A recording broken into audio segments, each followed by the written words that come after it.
தருமபுரி தொகுதி பாமக வேட்பாளர் சௌமியா அன்புமணி தேங்காய் மரத்துப்பட்டி கிராமத்தில் வாக்கு சேகரிப்பில் ஈடுபட்டார்.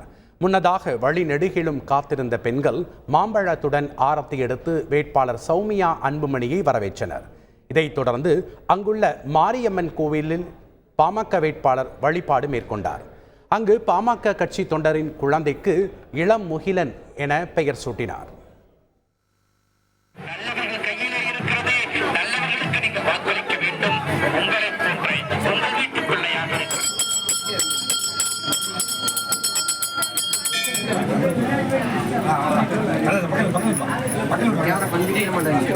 கேமரா கீழே வேணும்.